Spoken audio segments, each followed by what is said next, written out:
일단 전국을 제가 막 돌아다니잖아요. 그래서 흐름을 잘 아셔야 될 게, 일단은 지금은 정부 규제 있잖아요. 규제가 강화됐고, 지금 여러분들이 생각하셔야 될 게, 이번에 종부세하고 그 양도소득세부터 해서 거래에 대한 제한이 심해지지 않습니까?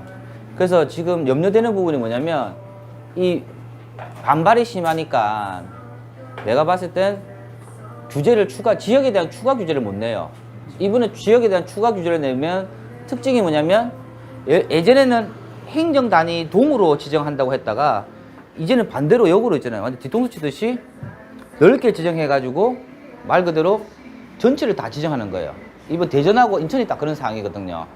그래서 지금 추가 규제가 나올 수 있냐 없냐에 대한 부분이 제일 큰데, 지금 전체 시장이 보니까 다들 상승장이 상승장, 가격이 다 올라가고 있고요.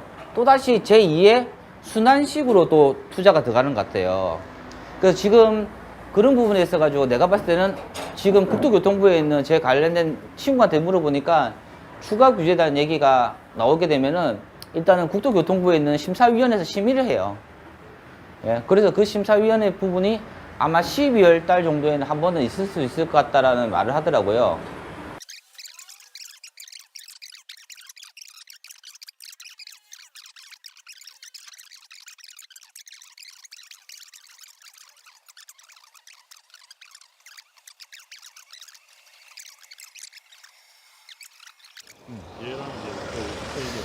잘 보세요. 이쪽이 서울숲 동화가 재건축이거든요. 재건축 구역이거든요.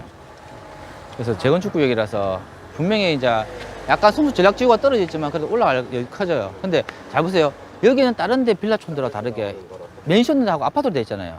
그럼 이 친구가 재건축하게 되면 이 친구 동부도 가만히 있을 거 아니에요. 그러면 얘들은 재건축할 수가 없으니까 법 절차가 간단한 소규모 재건축 쪽으로 많이 할 수 있더라고요. 그래서 잘 보셔야 될 게, 소규모 재건축 제일 조심하셔야 될 거, 직사각형이 아파트 짓기 제일 좋아요. 직사각형이. 근데 이 폭이 너무 좁아 버리면 지하 주차장 들어갔다가 못 나와요. 그래서 내가 물어보니까 최소 25m 정도 되면은 지하에서 돌려서 또 나오고 또 돌려서 나오고 이렇게 할 수가 있다더라고요. 그래서 소규모 재건축 볼 때 이 폭을 봐야 돼요. 요건 나머지 정사각형이고 되기 때문에 이게는 지하 주차장 문제가 없어요. 아시겠죠? 왜냐면 지하 주차장 성수 전략지구 말고 높이 못 올라가거든요. 근데 이쪽을 만들면 이런 식으로 고급스럽게 만들어 버리면 현재 가치보다 엄청 커져요. 예. 그래서 내가 봤을 때 이쪽 동네는 빌라촌들이 있는 게 아니고 이런 식으로 만들어지거든요. 그리고 또 뭐냐면 여기는 송수동 그 카페 거리처럼 많이 생겼잖아요. 여기가 아니라 저쪽이에요. 저쪽요.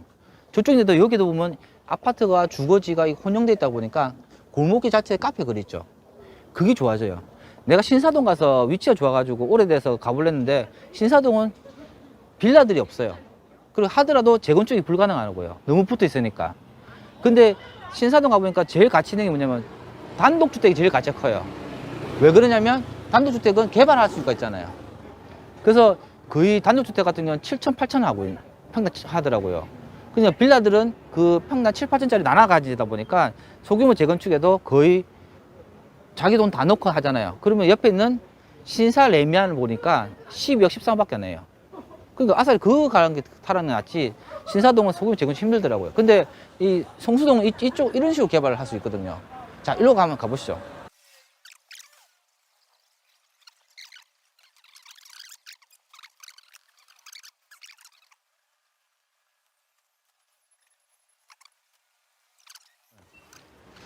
잘 보세요. 여기에 있는 빌라 있죠. 빌라들 있죠. 엄청 노후됐잖아요. 여기는 이것만 합쳐가지고 소규모 재건축 할 수 있어요. 그런데 옆에 있는 부지에 접근성이 있다 보니까 재건축 부지로 들어갈까 말까 고민 중인데, 내가 봐도 끝내는 들어갈 수밖에 없어요. 단지가 작은 것보다 큰 게 좋으니까요. 대신 이 사람들은 감정평가가 생각보다 낮을 겁니다. 아시겠죠? 그런데 잘 보시면 이쪽은 이렇게 똑같아 보이지만 이쪽은 들어가는데요. 이쪽도 이쪽, 이런 빌라들 건물 안만 내가 건물주가 거의 한 사람이 지은 것 같아요. 소유자 다 바뀌었잖아요. 그래도 이건 다 따로 됐잖아요. 이거는 연립주택가 하나의 울타리가 되는데 이 울타리가 하나 됐잖아요. 이런 거는 힘들어요. 절대 이런 거 손대시면 안 돼요. 이 또 폭도 좁아요. 또 진짜 이거는 재개발 들어가서 하는 그런 집들이지 소규모 재건축 들어갈 곳이 아니에요. 얼핏 보면 이런 집이 엄청 싸거든요. 뭐 5억, 6억밖에 안 하기 때문에. 근데 이렇게 울타리가 치진 거랑 안 치진 건 차이가 많이 납니다. 이 서초동 가면 이런 거밖에 없어요. 서초동은. 아시겠죠? 그래서 이런 데는 어차피 더 대박 나죠. 그 편입되는 순간 감정평가인 금액보다는요, 비계량적으로 프리미엄 시장이 더 커지는 거예요. 이 장은. 특히 성수동이니까요. 자, 그렇게 해서 줄로 한번 가보시죠.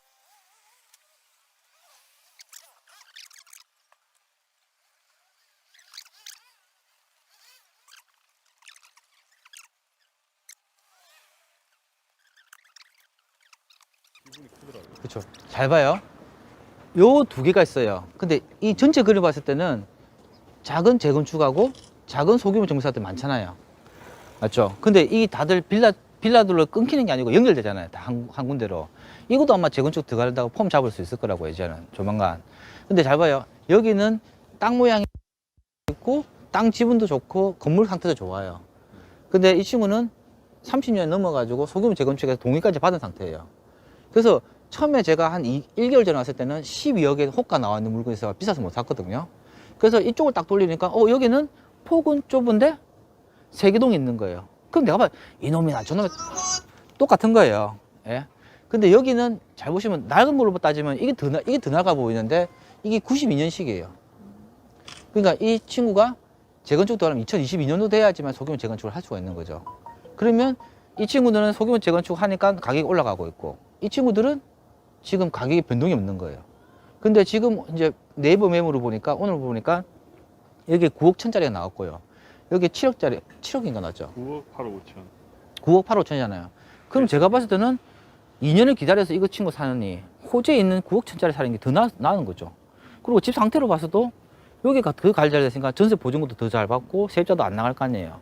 그리고 나는 제일 큰 매력이 뭐냐면 성수 전략지구가 약간 떨어져 있지만 서울숲하고 지하철 그리고 이 주거지 안에서 연결되어 있는 재건축들이 연결되어 있다 보니까 나름대로 여기는 호재가 있을 것 같아요.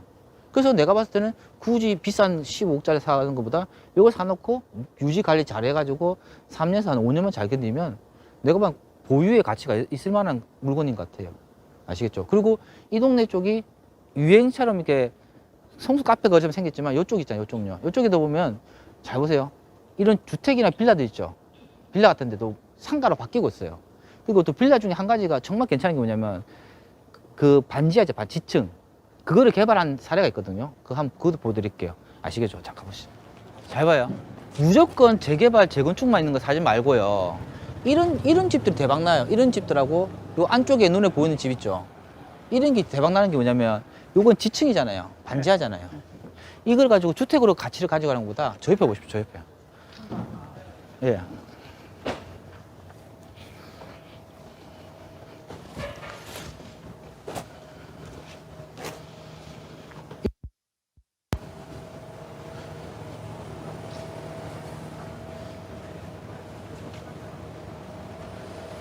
여기 벌써 하네요. 예, 그러니까 1인이 돈 낸다니까요.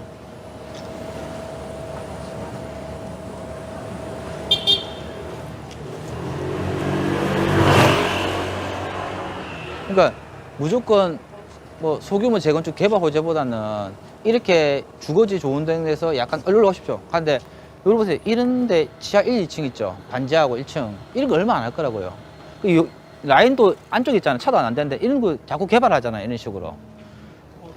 주택을 상가로 바꾸는 게 더 가치 커요. 예. 이런 식으로 하는 이런 걸 이제 지금부터 봐야 돼요. 예. 이게 서울에만 좀 가능한 곳인데 부산하고 지방은 안 돼요. 지방은 그냥 그대로 지하 창고 돼요. 서울에가 가능한 거예요. 보강해가지고. 예. 이대로 해서 이제 어떤 리뉴얼처럼 이렇게 바꾸는 거예요. 이런 집도 좋죠. 이런 집 문 그대로 살리고 이렇게 해도 나쁘지 않죠. 그러니까 이런 집들이 서울에는 땅에 대한 효용 가치가 크잖아요.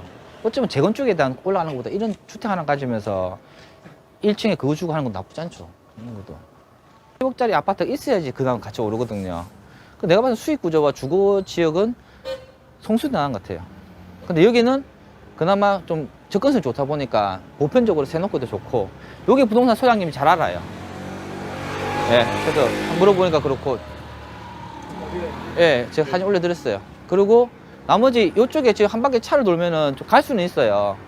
근데 한번 그냥 가지 마시고 저 앞쪽에 가보시면 이런 양재동에 이런 그 빌라들이 많거든요. 맨션들이 많거든요.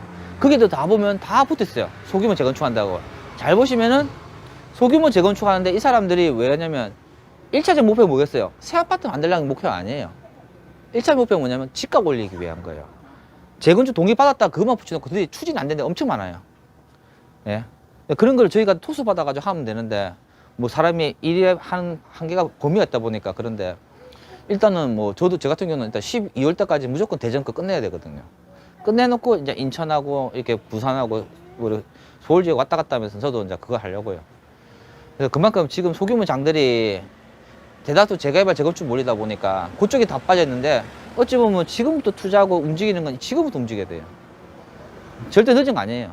그래서 가격도 비교 잘 해보시고 하고 그냥 가지 마시고 항상 올 때 임장 올 때 그냥 오지 마시고 지하철에서 와가지고 옆에 있는 편의시설하고 주거지에 소비되는 준주거지역이나 업무시설이 뭐가 있나 보시고 그리고 나머지 뭐 은행이라든지 뭐 대형 판매시설인 마트 같은 거라든지 그런 거 보면서 주거지 어떻게 형성됐는가도 보시고 이런 주거지 올 때 그냥 오지 마시고요. 아침에 한번 오시고 출퇴근 시간 한번 오시고 퇴근 시간 한번 오세요. 왜냐면 나는 그 애 한 3시에서 5시 사이에 많이 오거든요. 왜냐면 해가 어떻게 지는가도 보고 뭐 그림자가 어떻게 나오는가도 보지만은 애들이 막 내려가지고 학원을 가기 위해서 버스들을 선 안 쓰나 보여요. 제가 봤을 때는 도시가 살려가면 노란차가 많이 보이는 동네가 돈 되는 동네예요. 제가 그걸 제일 많이 본 데가 어디냐면 전주에는 그 뭡니까 하여튼 전주에 있는 무슨 도시가 있잖아요. 이번에 그쪽 가보니까 노란 차들이 엄청 그래 똑똑하네. 그 에코시티 가보니까 엄청 노란 차가 많더라고요. 그래서 나는 전주 지역은 전체적으로 상승장을 일으키지만은 에코시티는 계속 살 것 같은 느낌이 드는 거예요. 그래서 너무 넓게 보면서 좋을 거라 생각하지 마시고 한 지역의 파트에 그쪽에만 집중적으로 보셔도 좋을 것 같습니다. 자, 그렇게 해서 오늘 임장을 마치도록 하고 이거